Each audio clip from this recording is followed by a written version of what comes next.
This story is about silent power, about how one detail can change everything. My mother works in an office and I see what people go through. This isn't just content for views, it's real experience, so that you can learn about yourself and not repeat other people's mistakes. All names, companies, and addresses in this story are fictional and have been changed. Is that seriously what you're wearing to a client pitch? Everett Langston's voice cut across the glass conference room like a jagged edge. He didn't wait for a response, just laughed, loud enough to make sure everyone else turned. "That watch is a joke," he added, shaking his head, then turning back to his deck with a smirk. I didn't look up. I kept my eyes on the quarterly trend line I'd annotated in red the night before. I knew what he meant.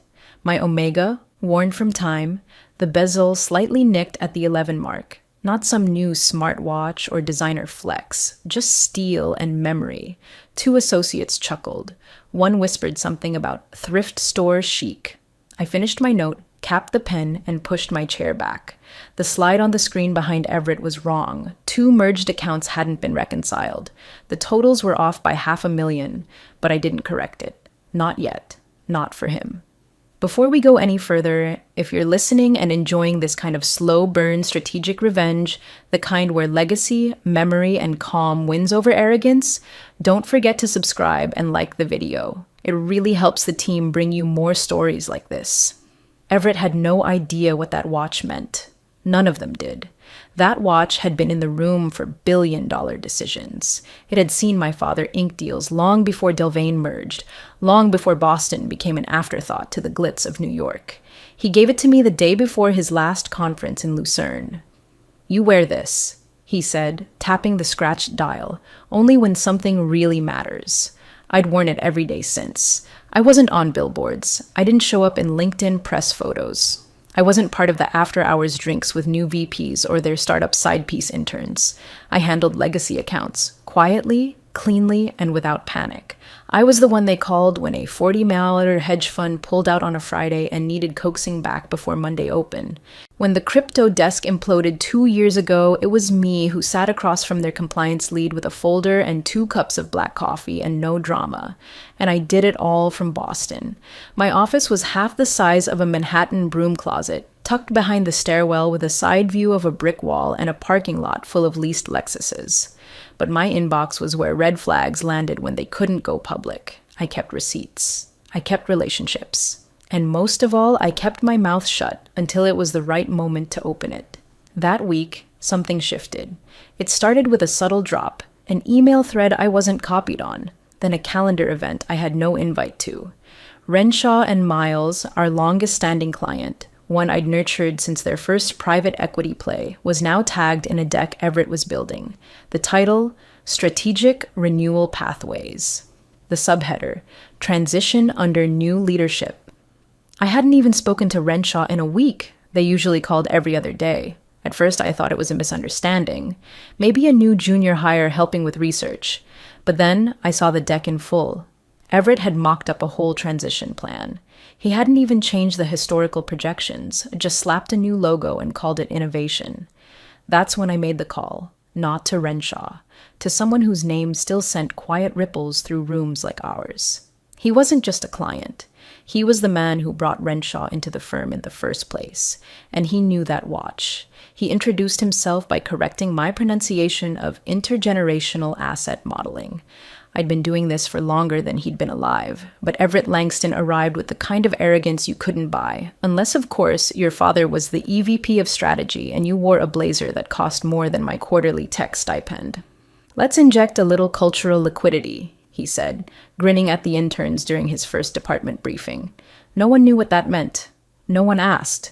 They just laughed. Loudly. I watched him scan the room, cataloging people like furniture. When his eyes landed on me, they stalled for a second, taking in the crisp button-down, the clean notepad, and yes, the Omega on my wrist. His mouth curled. "Retro chic, huh?" he said, nodding at the watch. "Love a good vintage piece." I didn't answer. I didn't have to. He was trying to establish dominance. Fine, let him try. He didn't ask questions, just made suggestions that sounded like instructions. Before the first week was out, he'd had 3 separate coffee meetings with senior partners, clients I'd worked with for years, without so much as a CC on the follow-up. By the second week, the Claremont file disappeared from our shared CRM view. Not deleted, just migrated, retagged, filtered through Strategic Culture Advisory. A new tab only Everett seemed to control. No one said it out loud, but I knew what was happening. The firm had always claimed to honor legacy relationships, but legacy was just a polite way to say, we're waiting for you to age out.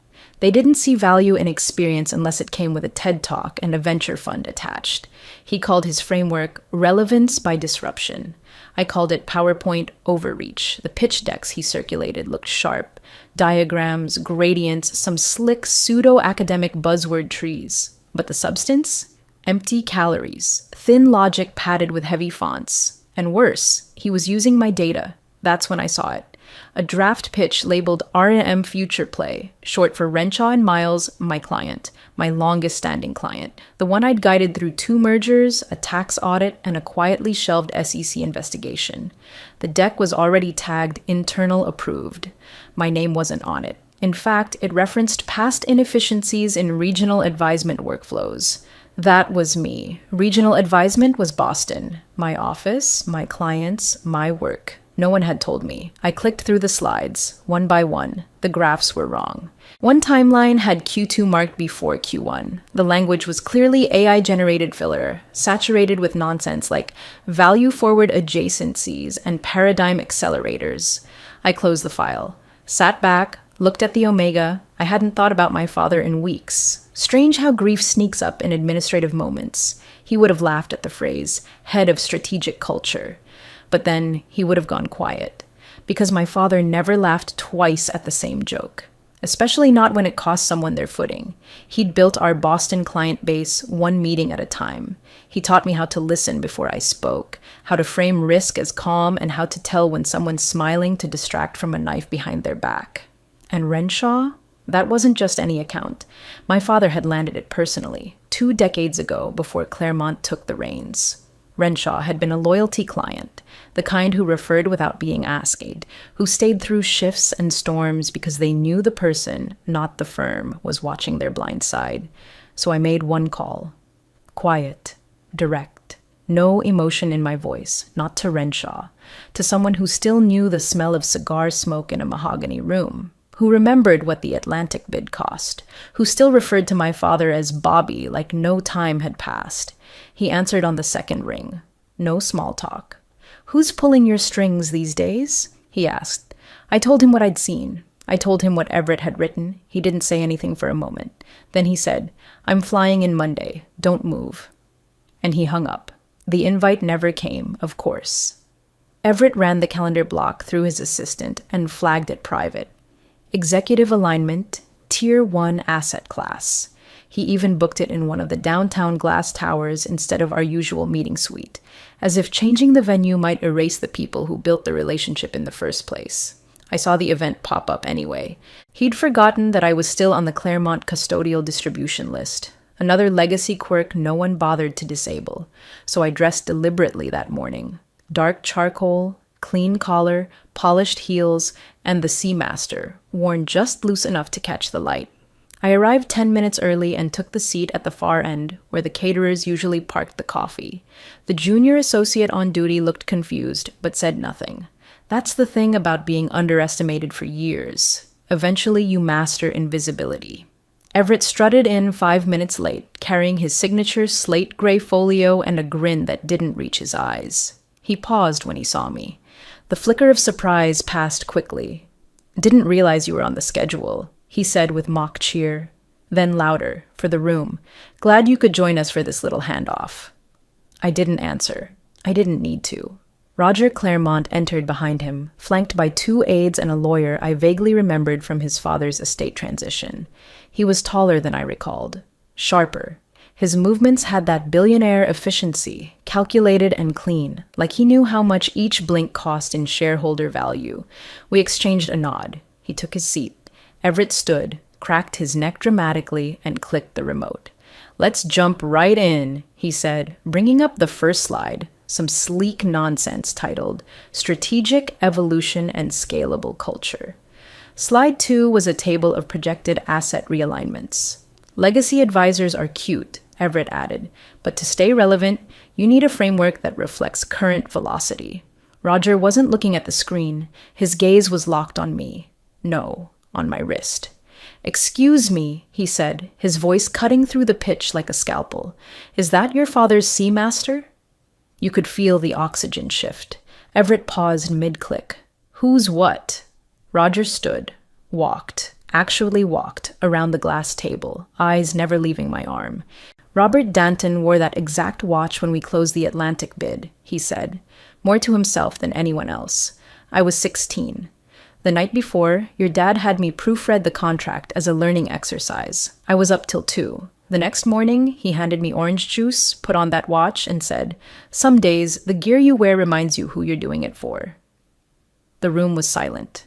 No clicks, no coughs, just legacy echoing off glass walls. I nodded slowly. "He gave it to me before his last retreat," I said. "Told me to wear it only when something important was at stake." Roger turned. Not to me, to Everett. His expression was calm, but final. "Meeting's over," he said. "If Robert's daughter is still in the room, that's who we deal with."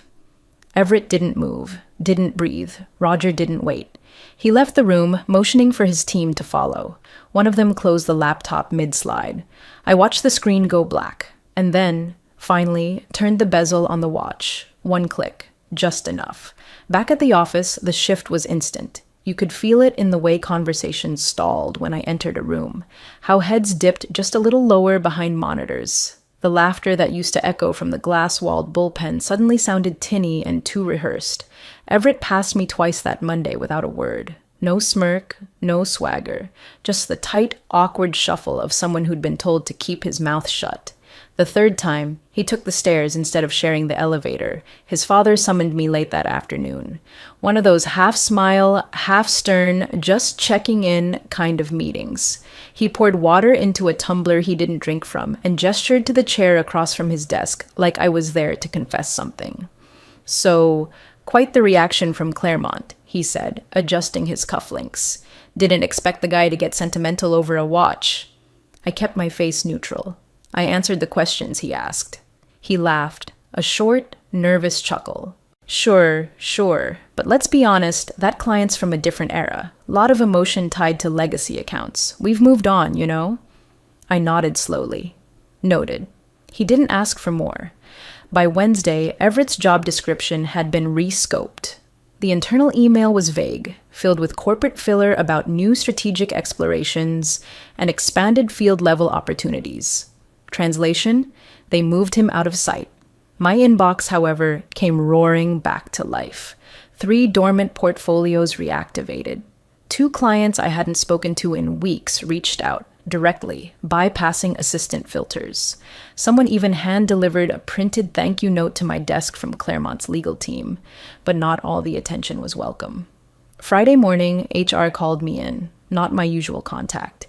This time it was someone from the Organizational Culture Committee, a woman with bright teeth and a furrowed brow who greeted me like I'd walked into a dental audit. "We've noticed a few things that suggest some potential cultural misalignment," she said, flipping through a file with more blank paper than substance. "Just want to ensure that everyone feels seen and heard, especially during strategic transitions." I didn't blink. She handed me a new responsibilities outline, a 3-page document that surgically extracted visibility, authority, and presence from my role without actually demoting me. Fewer clients, no conferences, no approvals above a certain tier. Just to keep things smooth. They couldn't punish me for doing my job, but they could suffocate me quietly, make it harder to move, dim the lights a little at a time. I scanned the outline, didn't flinch. Then I asked one question. "Did you update my CRM access?" She paused, blinked. I believe so. Could you confirm?" She opened her laptop, typed something, frowned. "Well, it looks like you still have full tier permissions. That must be a clerical oversight. We'll correct it next week." I nodded. "Take your time." I stood, smiled, walked out. What she didn't realize was that in that system, designed back when my father still had an office with a nameplate, there were safeguards. The kind you don't see until someone tries to move something that shouldn't be moved. They hadn't locked me out. Not yet. And by the time they tried, it would be too late. Delvain's CRM wasn't built for speed, it was built for memory. Deep, recursive memory.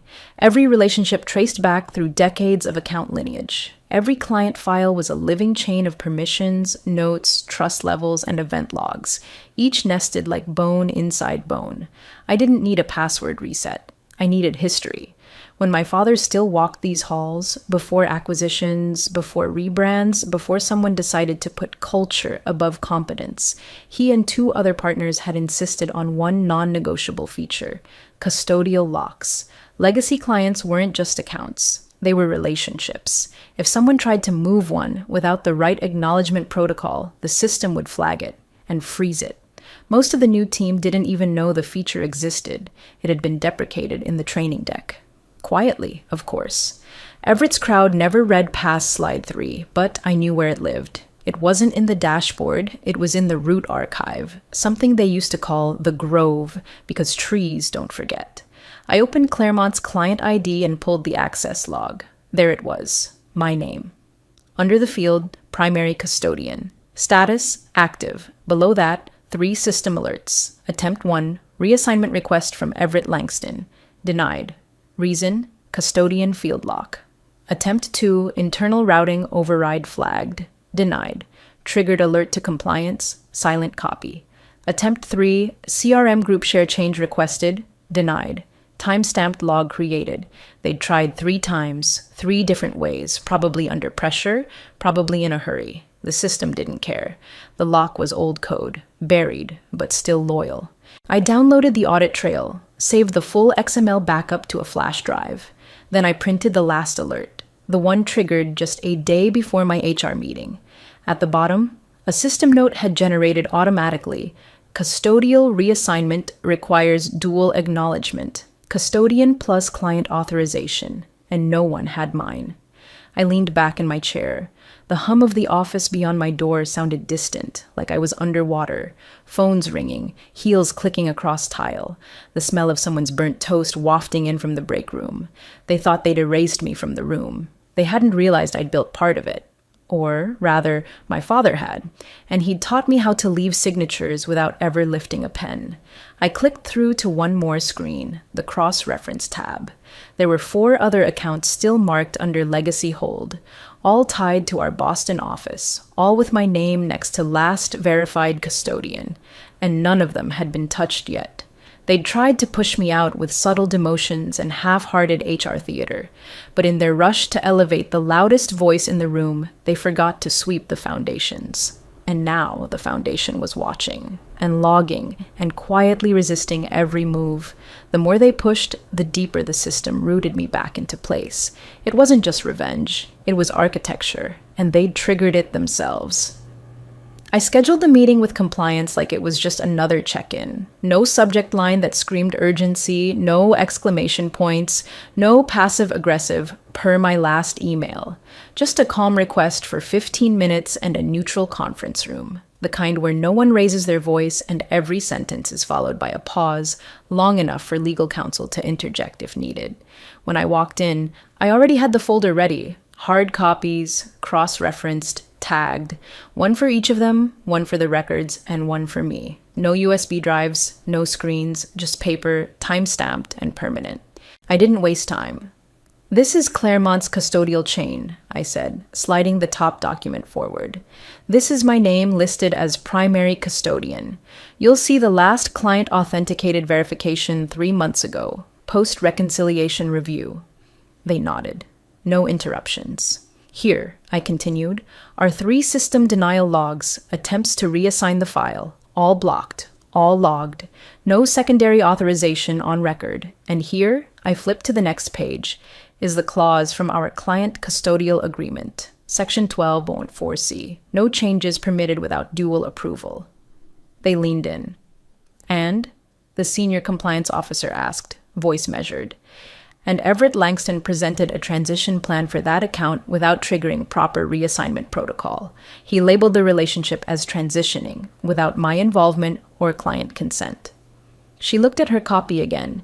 Did he file a custodian change request through the appropriate channel? No. He tried 3 backdoor routes, all denied, all time-stamped. I let the silence hang. The younger analyst to her left flipped a page too quickly, knocking a pencil off the table. He didn't pick it up. "We didn't authorize any reassignment," the senior officer finally said.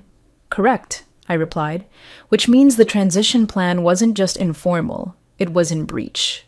They exchanged looks, not surprised, just resigned, like they'd seen this happen before in some other department, with someone else who thought legacy rules didn't apply to new ambition.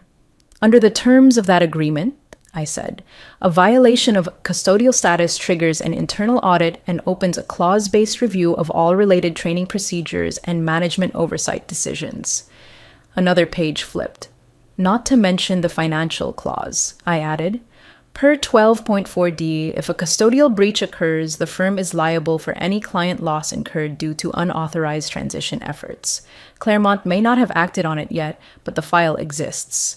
That pitch exists, and it's time-stamped." More silence. The kind that said things were about to get very inconvenient for someone. I didn't offer a suggestion. I didn't have to. The paperwork spoke louder than I ever could. No drama, no scenes, just leverage. The kind you don't need to swing. You just place it quietly on the table and let the structure shift under its own weight. The board sync that week was unusually fast. No grand updates, no executive chatter about strategic pivots or culture cohesion. Just 30 minutes of vague budget summaries, tech stack buzzwords, and a tight-lipped EVP who looked like he'd aged 10 years in 3 days. No one said Everett's name. Not once. But later that afternoon, a memo trickled into HR's shared inbox, and from there, into mine. Subject: Legacy Custodial Review Protocol. Immediate implementation required. It read like standard policy, cold, dry, but every line was a quiet concession. All legacy custodian relationships must be reviewed by legal before any change in advisory roles. There it was. No apology, no attribution, just corporate tone trying to bury the fact that someone had finally read the clause I'd enforced by existing. I didn't print it, didn't forward it, just saved it to the folder where I kept the old contracts, the audit logs, and a worn photo of my father standing outside the firm's first Boston office, tie loosened, sleeves rolled, grinning like someone who knew where every wire was buried. By Thursday, my name was back on 4 portfolios that had been reassigned without discussion. Quiet updates, slipped into the CRM late at night. No emails, no Slack pings, no desk visits. Just little digital acknowledgments that said, "You were right, but let's not make a thing of it." An old partner from legal, Nora, who used to split coffee runs with me back when we were both nobodies, sent a message to my personal inbox. "Didn't realize you had that clause from back then. Impressive." I stared at the screen for a moment, smiled, then deleted the email. That weekend, I flew to Austin for the investor conference. Nothing flashy. No spotlight. I wasn't there to speak or pitch. I was just on the list, again. My name on the delegate badge had Strategic Legacy Accounts beneath it. The same title I'd held before Everett tried to erase me. The Omega sat snug against my wrist, its face catching the light of the ballroom chandeliers as I moved through the crowd. Most didn't recognize it. A few did. One even whispered, "Is that the Danton watch?" I nodded once. I didn't need to say anything else. Let them wonder why I was still standing. Why my access hadn't vanished. Why my calendar was full again. Some power comes back, not with a bang, but a quiet tap on the glass door as it slides open and you're invited back in, without fanfare, without explanation. Just history returning to its rightful place. The reinstatement didn't come with confetti, no company-wide email, no glossy announcement with stock photos and buzzwords like returning leadership. Just a quiet line-item update on the internal directory, where my old title had been slotted back in. Director, Strategic Legacy Accounts. Same font, same formatting, like it had never disappeared. My calendar told the real story. Back-to-back meetings started filling in before I could accept them. Clients who'd gone silent during Everett's brief reign were suddenly reaching out again.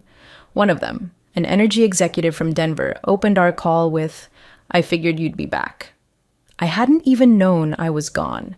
HR never followed up on the misalignment review. My access to the CRM remained untouched.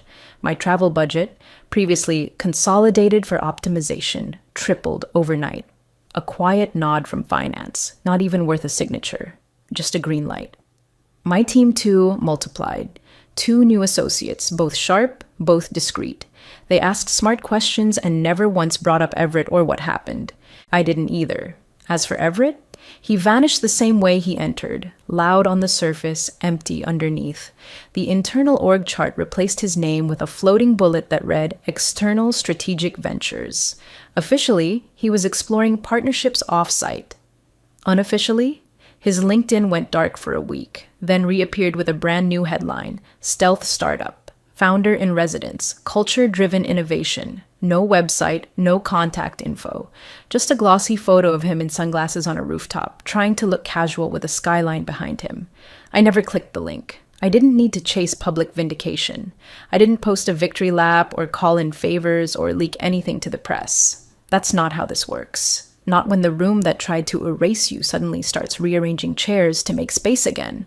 I kept my meetings short, my answers shorter. People didn't need backstory. They just needed clarity, and maybe a little reminder that history has a longer memory than ambition expects. One morning, I walked past the conference room where Everett had once tried to pitch Claremont out from under me. They were repainting the walls, covering the old whiteboard with fresh frosted glass. One of the new interns asked me if I'd ever worked with Everett directly. I smiled. Briefly. That was all. No war stories, no told you so. Sometimes the most powerful thing you can do isn't to correct the narrative. It's to let the results speak, quietly, like a watch ticking beneath your sleeve while everyone else waits for permission to move. And mine?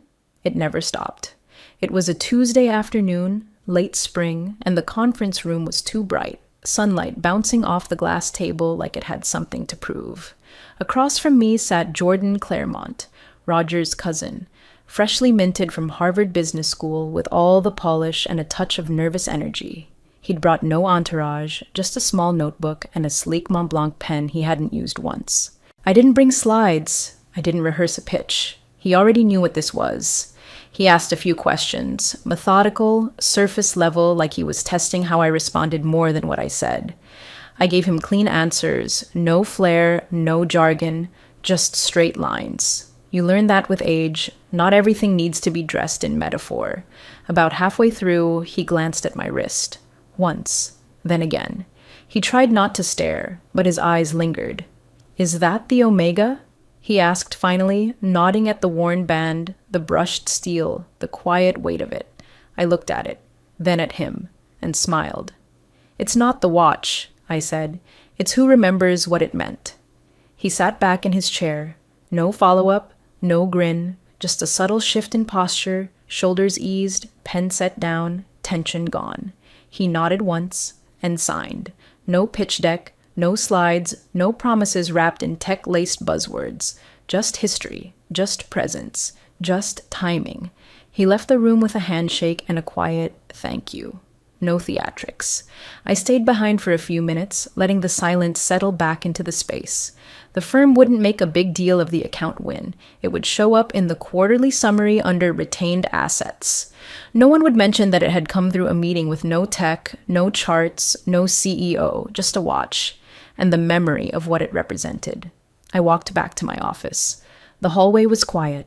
A new crop of hires had just started, young, energetic, eyes full of spreadsheets and LinkedIn dreams. One of them looked up from her screen as I passed and glanced quickly at my wrist, then looked away like she wasn't sure what she'd seen. It didn't matter. Some credentials aren't meant to be spoken. They tick softly, quietly, constantly, and they outlast everything